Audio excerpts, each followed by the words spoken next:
My latest America Surveys question. Should the government provide free mental health services to all citizens? Opinions given were 1, yes, to improve public health and reduce stigma, 2, yes, but with income based eligibility, 3, no, it would be too costly, 4, no, focus on expanding access to existing mental health services, 5, free services should be targeted to those most in need. What each side of the debate says. The debate over whether the US should provide free mental health services to all citizens encompasses a variety of perspectives, each with its own rationale and implications. Proponents of free mental health services argue that mental health is a critical aspect of overall health and well-being. They contend that access to mental health care should be a basic right, similar to physical health care, especially given the rising rates of mental health issues in the country. Supporters often cite evidence that untreated mental health conditions can lead to severe consequences, including increased rates of homelessness, incarceration, and substance abuse.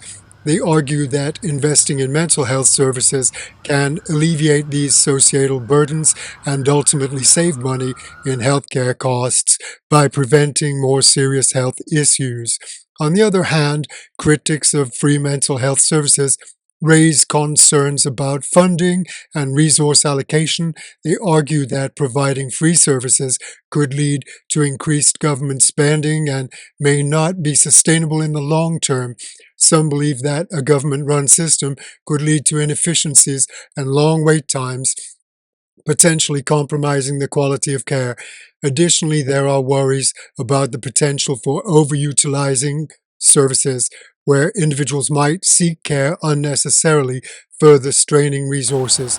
Another viewpoint emphasizes the importance of personal responsibility and the belief that individuals should invest in their mental health care. Critics in this camp may argue that free services could diminish the perceived value of mental health care, leading to less commitment from patients.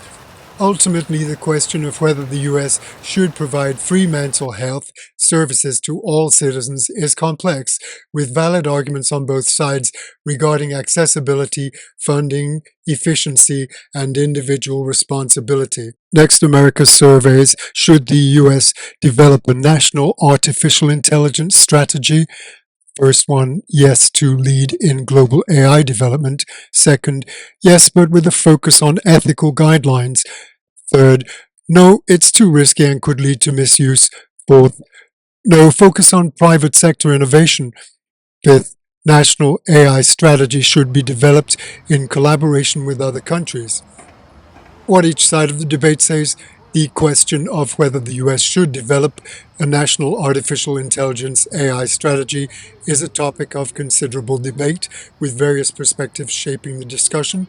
Proponents of a national AI strategy argue that a coordinated approach is essential for maintaining the US's global leadership in technology. They believe that without a clear strategy, the country risks falling behind other nations, particularly China, which is heavily investing in AI development. Supporters assert that a national strategy could help drive innovation, foster economic growth, and ensure that AI technologies are developed in ways that align with ethical standards and societal values. They emphasize the importance of establishing regulations that promote safety and privacy while encouraging research and development. On the other hand, some critics express concerns about the potential for overregulation. They argue that too much government involvement could stifle innovation and hinder the agility of private companies, which are often at the forefront of AI advancements. These critics advocate for a more laissez-faire approach, suggesting that the market should dictate the pace and direction of AI development. They believe that excessive regulation could lead to bureaucratic inefficiencies and slow down progress in a rapidly evolving field. Additionally, there are ethical considerations surrounding AI that fuel the debate. Advocates for a national strategy stress the need to address issues like bias in AI algorithms, job displacement, and the potential for misuse of AI technologies. Conversely, some stakeholders argue that these concerns can be managed without a formal national strategy, suggesting that existing frameworks and industry guidelines may be sufficient. In summary, the debate over a national AI strategy encompasses a range of opinions, with proponents emphasizing national security and ethical development, while critics warn against potential overreach and the risk of limiting innovation. Third America surveys. Should the US impose stricter regulations on multinational corporations? Yes, to ensure fair business practices and protect workers.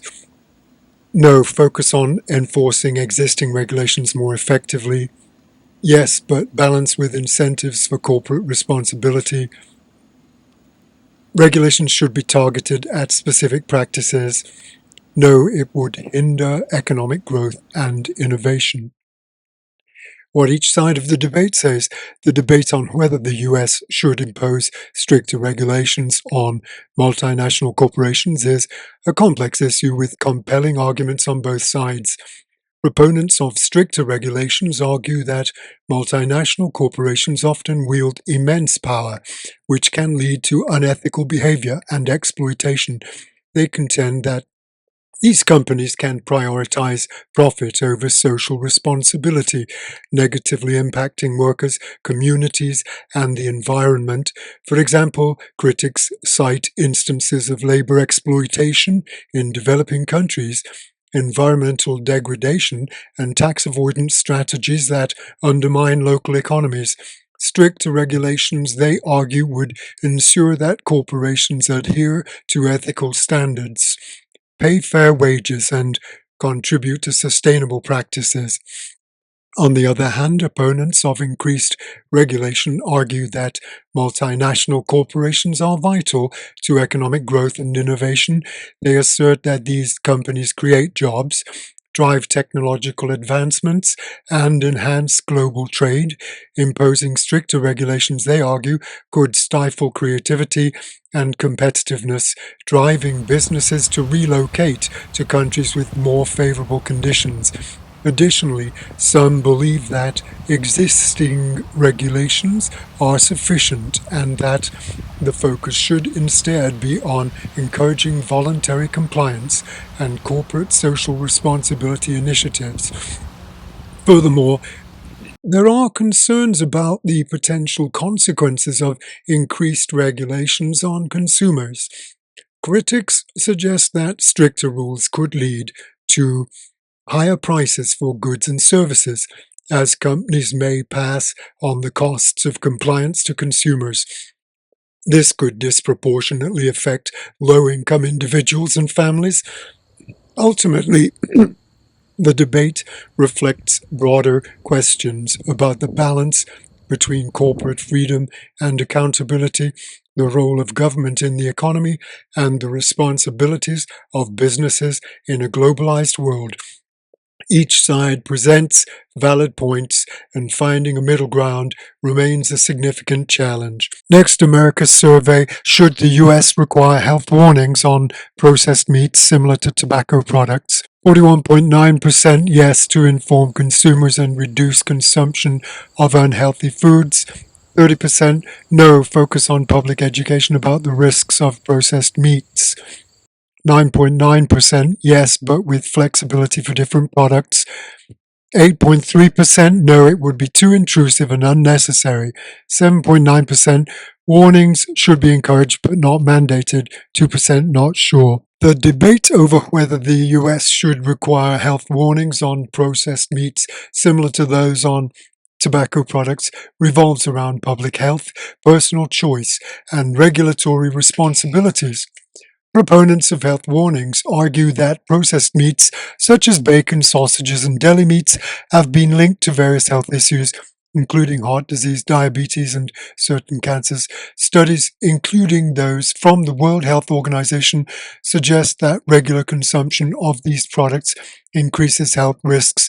Supporters believe that health warnings could inform consumers, helping them make better dietary choices. and potentially reducing healthcare costs associated with diet-related illnesses. They argue that just as society recognizes the dangers of tobacco, it should also acknowledge the risks associated with processed meats. On the other hand, opponents of such regulations often emphasize personal freedom and choice. They argue that individuals should have the right to make their own dietary decisions without government interference. Some critics question the scientific consensus on processed meats, claiming that the evidence linking them to health issues is not definitive enough to warrant such warnings. Additionally, they contend that such measures could unfairly target specific food industries and harm farmers and producers, potentially leading to economic consequences. Furthermore, some believe that rather than imposing warnings, education about balanced diets and healthy eating habits would be a more effective strategy.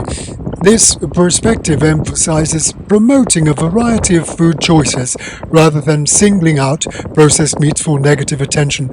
In summary, the discussion about health warnings on processed meats highlights a complex interplay between public health interests and personal liberties, with valid arguments on both sides of the debate. Now reading from inequality.org, Chuck Collins and Chris Mills Rodrigo.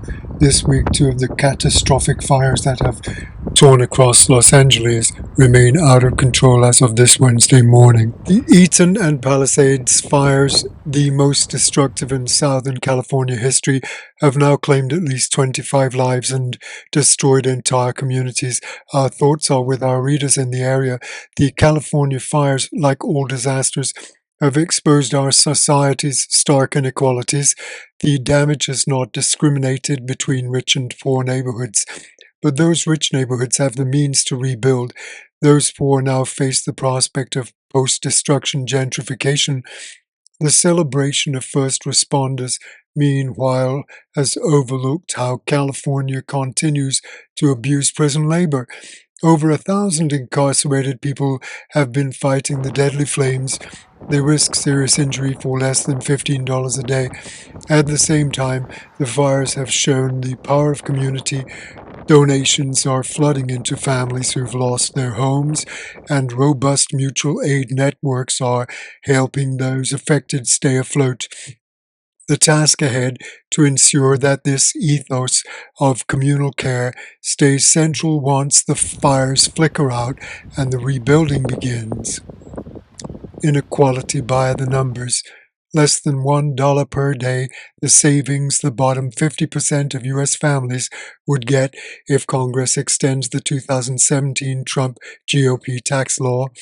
The richest 0.1% of families would pocket an estimated $314,266 per year in tax savings from this extension. Faces on the front lines. From Washington State, a roadmap for defending progressive taxes.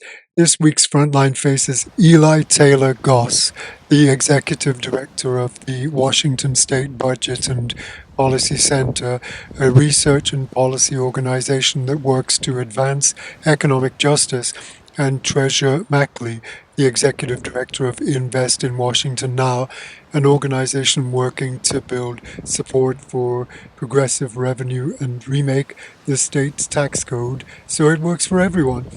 What they've done to help create a more equal world. This past November, Taylor Goss and Mackley played pivotal roles in the successful campaign to defend Washington State's still new capital gains tax on the ultra-wealthy. The two focused their efforts on explaining how tax revenues directly facilitate popular initiatives in areas ranging from childcare and education to parks and safety net protections. They exposed just how much tax codes in Washington State have historically favored the wealthy and shifted public opinion enough to defeat a repeal of the state's capital gains tax, winning 64% of the vote. What makes equality so important to them? Our win, which many thought impossible a decade ago, was a bright spot nationally this fall.